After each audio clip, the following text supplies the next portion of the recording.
So today I want to talk about sprouts, a very healthy, very beautiful and miraculous edible seeds. So what I'm holding right now is mash in Hebrew. In English it's mung beans. And those are ones that are really, really easy to sprout. So if you do not have any experience sprouting, I really suggest that you start with mung beans. And they don't come like that, right? When we see them in the store, or in our case in the sack, we buy those in sacks directly from the supplier, it looks like that. And don't try to eat it. It's just not edible. It will break your teeth. So don't try. All that happened between this form and this form is that they got exposed to water. There's a little technique to it, and I am going to share it. But the internet is full with all kinds of recipes and methods for sprouting. I'm sure that you don't, maybe you don't need me for that. I just want to, for a moment, before we go to the technique, be with the miracle of life and the renewal of life that is happening all the time. So people say that, you know, when you go to a retreat or a cleansing fast, or you buy a new kind of whatever it is that is healthy, people like to say that it's renewal. It's cell renewal, right? We want to encourage the cell renewal in our body. But if you check, you can't really renew cells. There's never been a new cell on planet Earth, or that's what I imagine, ever since the very first cell that we talked about in the beginning of this series, right? Beginning of this season. So there was this one cell that came to be, and then it was bored of itself. So it decided to split into two. And then each of the two were a little bored with themselves, so they decided to split into two. And all of evolution, you can look at it as a serious and endless, or maybe not really endless, right? It happened in a point in time billions of years ago. A very, very, very, very long thread of splitting and combining, because new creatures were created by the combination of two cells that had different abilities, different technologies. So at some point, a lot of cells came together and decided that it will be much better to be one creature together, and each one of them gave up on their independence, and so multiple cell creatures came into being, right? So a person like me is a multiple cell organism, plus many, many, many germs that are also part of the system. So my system has a lot of germs, which are independent, relatively, and a lot of cells that decided they're not independent, they are Tami. They like being Tami. And there's a whole thing going on of splitting and keeping the qualities of what a blood cell is, or what a brain cell is, right? It's like, it's really just amazing. Cells do die. They do not get born, in a way, but they do get to die. And the body also has a very, very interesting and amazing way of getting rid of dead cells. It is a combination of a perfect recycling of materials and perfect removal. Perfect as long as the body is healthy. So to keep our body healthy, we can say is to keep the body's functions healthy. And one of the most important functions is the healthy splitting of cells and the healthy removal of dead cells out of the body. And all kinds of foods and life habits can support the body in those functions. One food that is really, really recommended is sprouts. So I'm back to the sprouts. You see, maybe it wasn't clear how I'm going to ever be back with the sprouts, but sprouts it is a real miracle. So we have this, as I said, not edible at all. We need to really go like fight with it with a lot of heat, right, in the cooking process to make anything edible out of that. So let's start with a general recommendation to not try to cook it without soaking it in water for quite a few hours. Depends on the size of the seed. So if it's a small seed, it needs less water. If it's a big seed, it needs less time. And if it's a big seed, it needs more time soaking. So usually people soak it overnight, and it is a very good idea. It's also a good idea to get rid of the water of the soaking, because this water have the materials that are in the seed that protect it from being eaten or being disintegrated until it meets water. So it's like a mechanism that preserves the seeds for a long time until the water comes. Those materials are not good for digestion, so it's better to get rid of them, and the soaking does that, and it's great. I recommend to not stop at soaking and also move to the sprouting. When the seed is sprouted, life really is abundant in the seed, and it's a very energetic food. It's food that really supports the body with very fresh, lively energy. And to talk in terms that are maybe less, spiritual, new age, there's a lot of enzymes, vitamins, and everything is more accessible to the body. The body can use the materials in a much more efficient way. For example, many people are worried about the lack of protein when they move into veganism, vegan diet. So sprouts are a very, very perfect source of protein to the body, and it comes in a very accessible form. So it's a very recommended food. What else?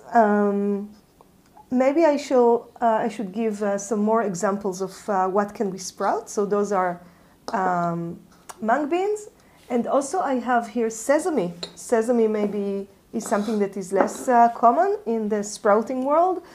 This is dry sesame, actually edible as is, much better after soaking, and even better after sprouting. It's a little bitter, but it's very, very...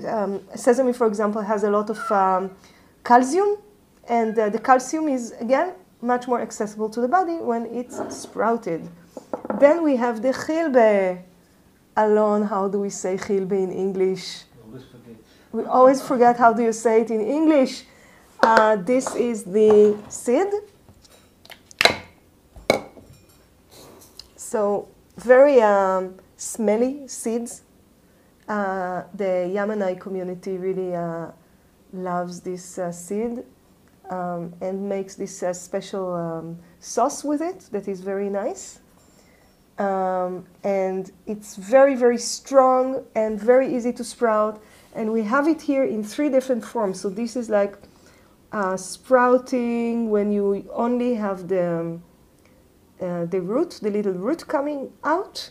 Here you can see that there's already not only roots, but also the leaves coming out, the first 2 leaves. And there's this sprouting. Then when we grow the seeds into almost, we can say grass, like a grass. And then the green, as we said before, is an amazing source of chlorophyll, and this is really another benefit if we go to the stage of growing it like that. And this is an amazing example of pea green pea sprouts. Super green, full of chlorophyll, very, very lovely. I sometimes use it also to decorate the room. Just take a few, put it for decoration for a few days, and then eat it. So how do we do all that magic? It's very simple. I take a jar, any jar. It's better if the jar has a wide opening, so my hand can go in and out. It's like when I want to get every little seed out, when I want to wash it, it's much more convenient. And this is another jar already ready with some seeds inside. This is brown lentil. So just like the mung beans, any lentil, when it's whole, is really, really easy to sprout. So very recommended to start with those two. Mung beans and lentil. Black lentil, yellow, brown, green, there are all kinds. A lot of variety, diversity, it's really, really nice. And those brown lentils I want to mention were grown in Israel, which makes them very, very special. We actually know the farmer who grew them. So it is possible to get your legumes from local source, and if you can find a local farmer that grows them, all the better. As I said, what we need to make the magic is water. So here's water. And we're almost done. It's almost all that needs to happen. So I have a jar with seeds and water. How many seeds? More or less fourth of the jar, even fifth. The seeds will need space to grow in the jar, and also it needs to be airy. They need to have like space in between them. How much water? Not too little. So just fill the jar until the end. So for sure the seeds will have as much water as they need to soak before the sprouting. After I did that, I let it sit for 12 hours, sometimes more, sometimes less. It depends on the seed, it depends on the season in the year.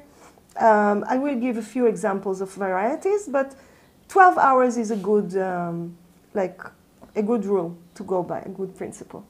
After 12 hours, what happens, and I have an example here, is that the seeds grew, just soaked up a lot of water, and now they take much more space in the jar. So believe it or not, yesterday there were seeds only until here, more or less, and now the water, they drank up water and they take so much space of the jar. As you can see, this jar has mesh and a rubber. So the mesh is a simple, they sell it in hardware stores as a mesh for windows to prevent bugs from coming in. Just make sure it's not a metallic one, it's a plastic one. Sometimes we get all kinds of other meshes, and you can play also with fabric, but we find that those ones are quite efficient and can hold for quite a bit of time. I put it on top of the jar, and I use a rubber, and the best rubbers are the ones that are given in festivals or all kinds of campaigns, right? So keep those rubbers and collect enough, as much as you need at home, and then start giving to other people that may not be so lucky and hang out at festivals. So it does take a little training to put the rubber on the jar, and I'll stand up for that because I need this position to do it good. So, did you see how I did it? Maybe we'll need to show it afterwards in slow motion. It's like a very, you need to be a master to do that without like the jar falling and everything is like, yeah, it happens. So this is going to stand now for 12 hours. And this one is after we got rid of the water. So I'm just going to demonstrate now. After 12 hours, I turn the jar and the water comes out. It's amazing.